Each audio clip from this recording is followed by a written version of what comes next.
Entrevista no programa Pânico fez o presidente Jair Bolsonaro assumir o posto de detentor das 3 entrevistas mais assistidas no YouTube brasileiro. Depois do sucesso no Flow, em que atingiu quase 580 mil pessoas simultâneas, Bolsonaro bateu 450 mil no Cara a Tapa com Rica Perrone e hoje aqui no Pânico foram quase 700 mil pessoas simultâneas apenas nos canais Pânico e Jovem Pan News. Participando agora do podcast Ironberg, mais de 300 mil pessoas simultâneas estão acompanhando o presidente.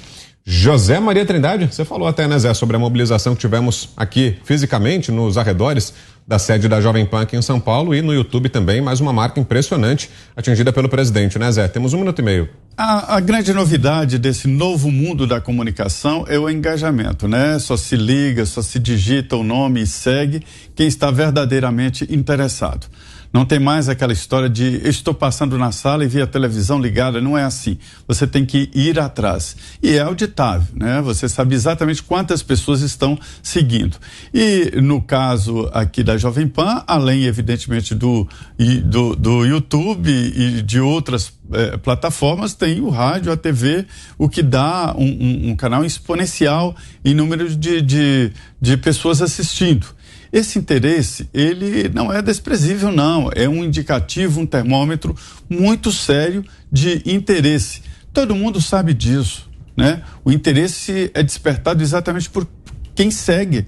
Não há a menor possibilidade de alguém ligar, digitar o endereço para seguir alguma coisa que não está interessado. Eu acho um termômetro fortíssimo do grau de engajamento e de apoio da campanha. Você, Diogo Schelp. Olha, Vitor, antes aqui de começar o Pingos nos Is, eu dei uma olhada lá de novo no YouTube, né? E a entrevista, né, completa, a íntegra do presidente Jair Bolsonaro no Pânico estava já com 1,5 milhão de visualizações. É uma coisa realmente impressionante. Mostra aí 2 coisas. Primeiro, a audiência impressionante do Pânico, sempre, né? O Pânico é um programa com enorme audiência, também nas plataformas digitais, aí no YouTube, é realmente um fenômeno. E, obviamente, a força que o presidente Jair Bolsonaro tem também no meio digital. Foi, inclusive, essa força que lhe permitiu vencer as eleições em 2018, né? Já que naquela ocasião, ainda por um partido menor, ele não tinha toda aquela projeção, por exemplo, em rádio e TV, como terá desta vez nas eleições deste ano. Então foi muito por conta das redes sociais, de uma estratégia muito bem sucedida nas redes sociais e, portanto, também em plataformas como o YouTube e assim por diante, que o presidente conseguiu se eleger naquele ano, né? Se apresentando como um candidato antipolítica, anti-PT e assim por diante. Então é realmente um fenômeno. Essa audiência no Pânico hoje reflete essas 2 forças, né? A força do Pânico e da audiência da Jovem Pan nas mídias sociais também, e a força digital da campanha do presidente Jair Bolsonaro.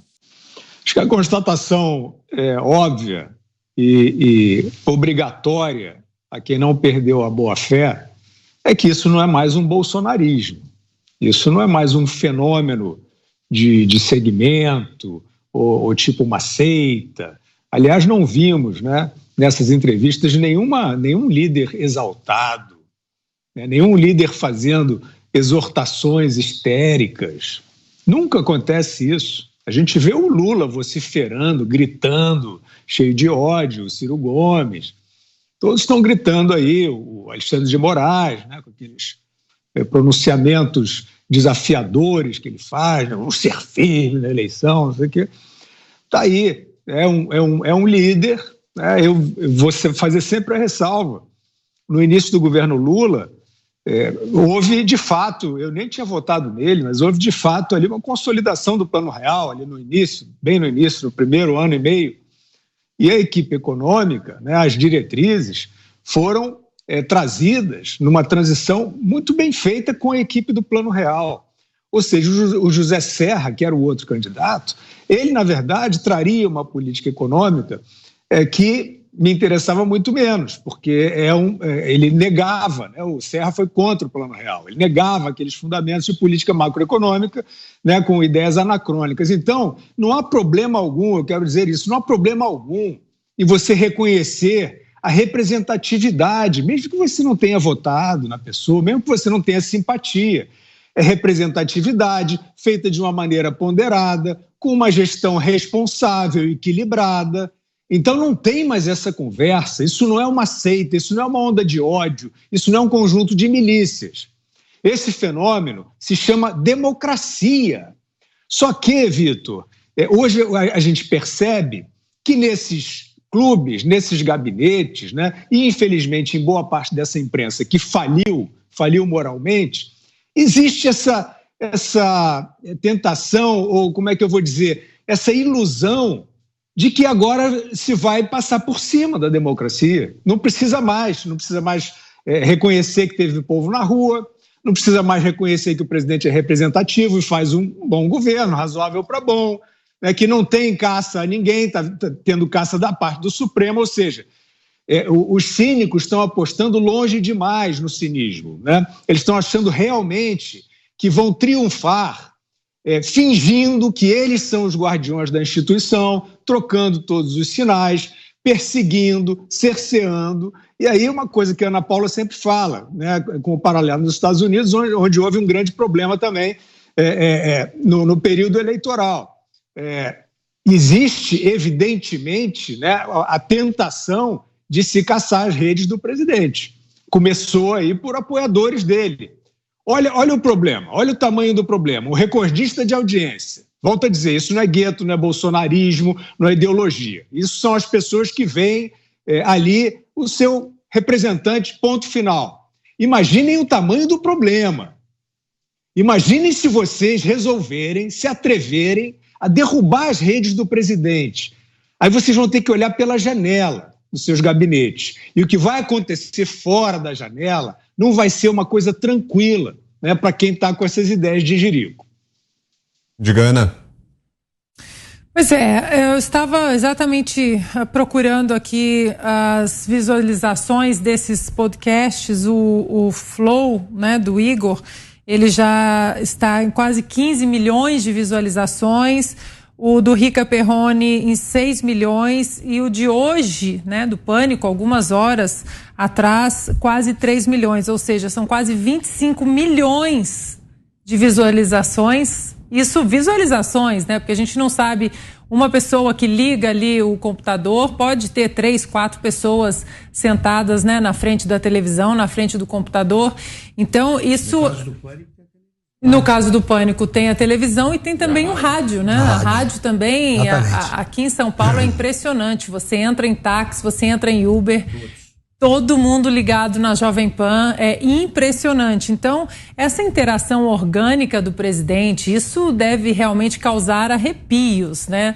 Como eu mencionei no meu comentário anterior, na oposição, nos marqueteiros da oposição, dos outros presidenciáveis, no próprio STF, né? Na imprensa e no consórcio, como diz o Fiuza, porque são números que mostram uma interação e uma dedicação orgânica. Eu fiquei muito impressionada com as imagens que eu recebi daqui do prédio hoje. Pessoas simples, pessoas vestidas de verde e amarelo, pessoas simplesmente querendo ali ter, né, um pedacinho ali do presidente Bolsonaro, um vídeo que fosse uma foto. E isso...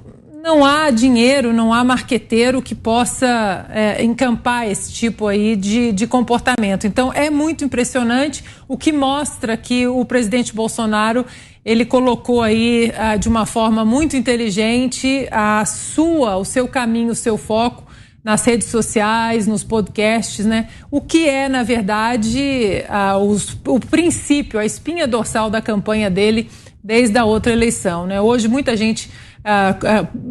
se mantém mais ligado no que acontece nas redes sociais, nos aplicativos de mensagem, muito mais até do que nos canais tradicionais como o antigo, né, Jornal Nacional. Diga, Augusto.